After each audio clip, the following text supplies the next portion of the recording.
Hello everybody, welcome back to another video. Matt here, Cracking Packs MTG. We have an Innistrad Crimson Vow set booster box to open. And this is for my Facebook group member, Alan Poff. He's got his own YouTube channel, Alan Poff MTG. I think he used to go by MTG Traveler. But he got this box by participating in the box battles we do in my group. He won one of the battles and his reward was a complete booster box.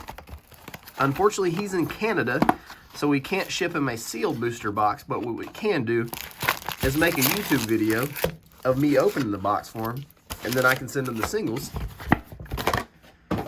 These set boosters, they are either end of the spectrum. It seems like they're really, really good, or they're really, really bad. It's like all the good hits went in half the boxes, and then all the chaff went into the other half. So let's see what happens with this one. We're starting off with a Nightmare. That's crazy. 2 Commander Rares. And then the Creepy Puppeteer. That's a trifecta. Start things off with a normal foil there. So not a terrible start for Alan. 3 rare pack with a foil. Pack number 2. And the more I play with Crimson Vow, I've done some limited events and some drafts on Arena with it. The more I like the set, I think it's really, really powerful. I don't think it gets the the credit it should. Just like this card right here, it seems really powerful. If you draw a card, exile the top 2 instead. You can play those cards this turn in Izzet colors. That seems like it could be pretty broken. The last video I did with this, all the list hits were absolutely bonkers. It's like, I think every single list hit we got was a rare or mythic. We don't have any list hits yet. And here's a card that me personally thinks is probably the sleeper card of the set. Just take a look at that. You get a 5/6 body for 4 mana that flies and tramples. Your opponents do get a blood token whenever they cast a spell. But this guy gets a little buff for each one of those blood tokens they have. Whoa! What a cool list hit. This is I think this is the old player rewards. I don't know if you guys were around back when that was a thing, but you got points or like rankings for participating in Magic tournaments, and every quarter Wizards would mail out a certain number of these borderless, full art, whatever you want to call them, just in the mail to you for playing Magic competitively at your local game store or at tournaments. Those were better times. That is what we're after. We're after Castlevania Sorin. Back when paper Magic and in-person tournaments were a real thing. We got Olivia's attendance here. So that's a really neat first listed. I'm glad we got that. At first glance, I thought it was going to be a token, but I was pleasantly surprised. Almost missed this one because it just has the tiny stamp at the bottom left. Let me get these back in frame. I've not really been paying attention to where the cards are. Sorry about that if they've not been visible. Another card that I really like on the set is Henrika. Flips over into a creepy Henrika.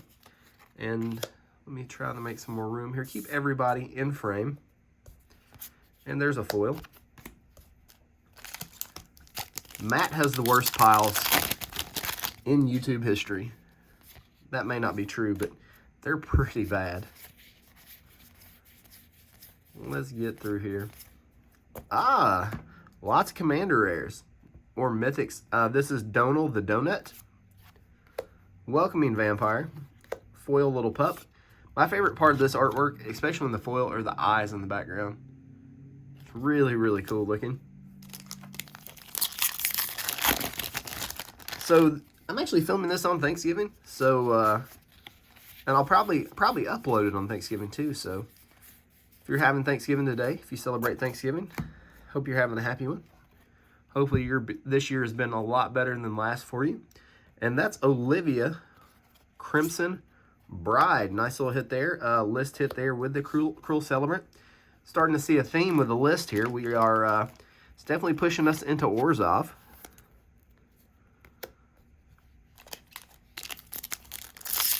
Got Christmas coming up. I'm really excited for 2022. As far as Magic the Gathering goes, it seems like we've got some really interesting sets, and more than anything, Double Masters too. You know how we feel about Double Masters here. Path to Peril, foil Adamant Will.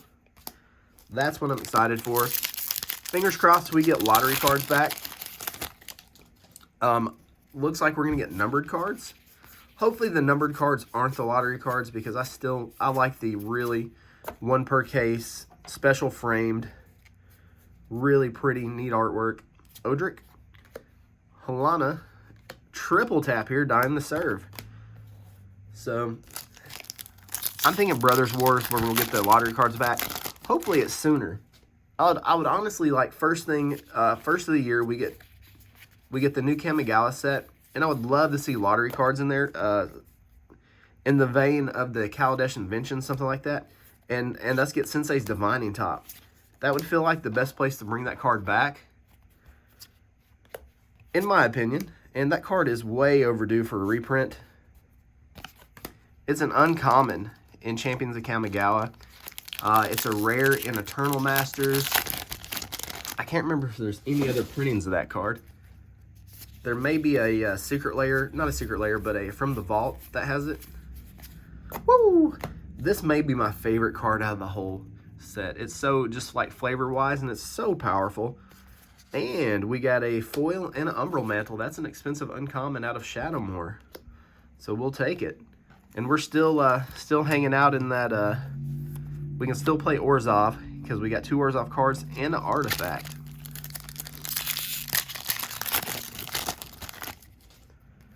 We're about a third of the way through the box now. So far, a pretty solid box. Nothing mind-blowing yet. The pack leader. Good little rare. Foil Daybreak Combatants.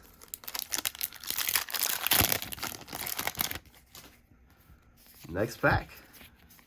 So has everybody changed their basic lands to these full frame spooky lands yet? Runo Stromkirk showcase art by invitation only, and a Dread Fagoo.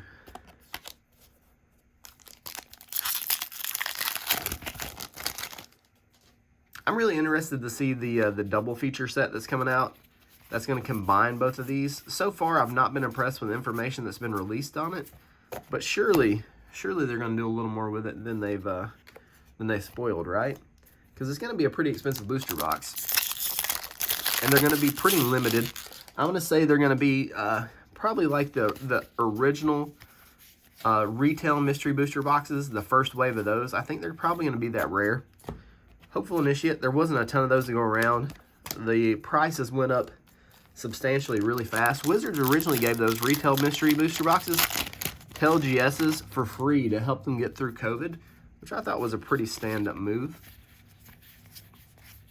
For all the things people say Wizards that they do wrong, I think they really do try.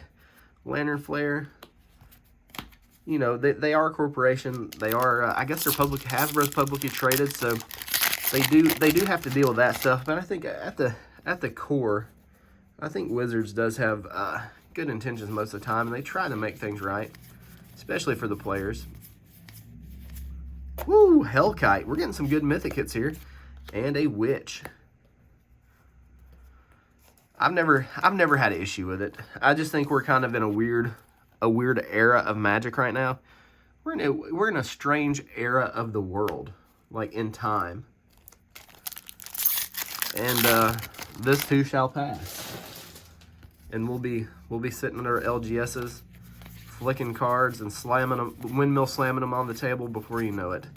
Another mythic. This one is a Commander mythic, Millicent. Creepy Dollhouse. Trifecta. We couldn't get the quadfecta there. Almost though.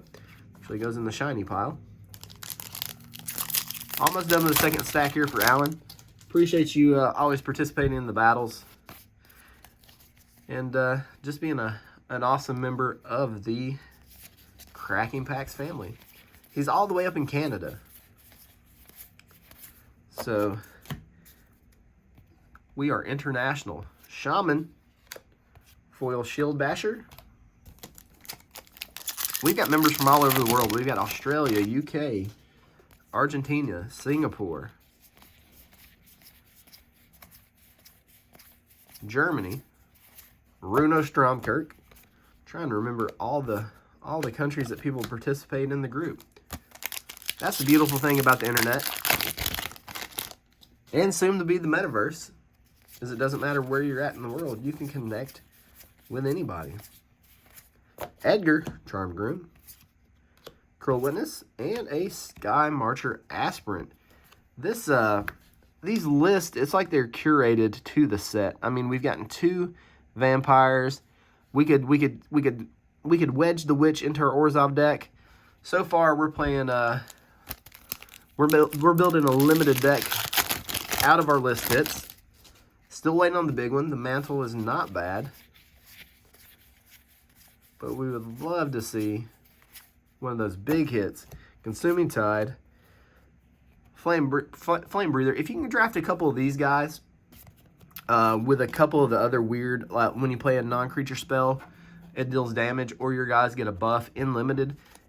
You can almost run a mono red deck with just with like the 2-mana card that lets you exile 2 and you can play them to the next turn, and then just random buffs, and you can almost like burn them to death with creature special abilities. Overlord, Glorious Sunrise. This card's pretty clutch. Keep an eye on the Glorious Sunrise. I like it a lot. Whispering Wizard. Looks like we have 5 or 6 more packs. Then I will let you get back to your turkey. Or your nap if you've already had turkey. Demonic Bargain. Beautiful artwork on that one. Rending Flame. I know I'm ready for a nap.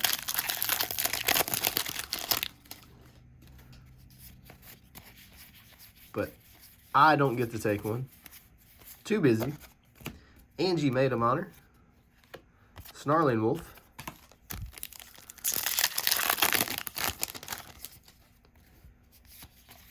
A Braid.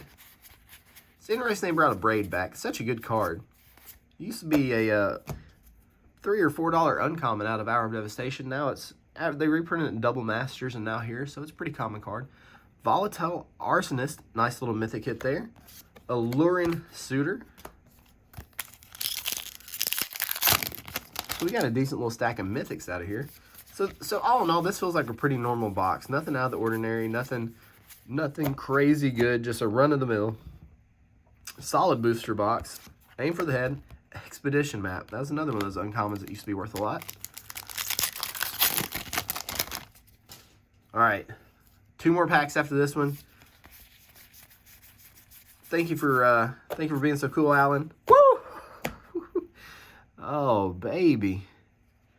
Well,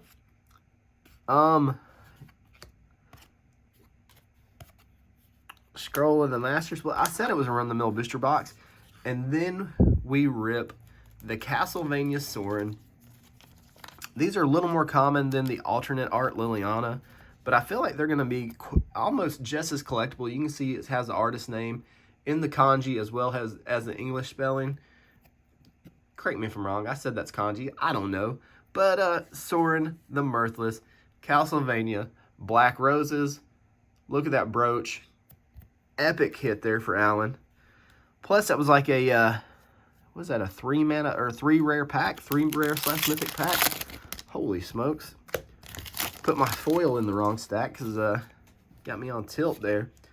Nice little next to last pack. Icing on the cake. Set booster box. Here we go. This is the Gitrog Monsters Ugly Brother. Unholy Efficient and last pack here. If you guys don't mind, if you haven't subscribed already, please do so. Leave me a comment in the video. That's how I do my giveaways. We just gave away a Crimson Vow box as well as a Betrayers of Kamigawa pack. And give me that thumbs up just for the algorithm. Appreciate your time. Thank you for joining us on this beautiful Thanksgiving. One last mythic to finish off the box. Thank you, Alan. Thank you, everybody. We love you. Happy Thanksgiving. See you in the next one. Well, I'm back because I looked over as soon as I was done with the video. I was getting ready to take the photo here for the video thumbnail, and I completely forgot we had a box topper. So I'll put a note to make sure you guys hang around to the end for the box topper. I always try to open these off the card because the glue they've been using on these is really, really strong. Let's see if we get an uncommon. It seems like about 80% of these toppers are uncommons. Let's flip this guy out, and it's about 50% of the toppers is this exact same card. So if you hung around to the end and you got to see this, bless your heart. Thank you for hanging out and sticking around for this Quincy Harker uncommon box topper. It is pretty, though. I'll give it that. Sorry about that. Catch you in the next one.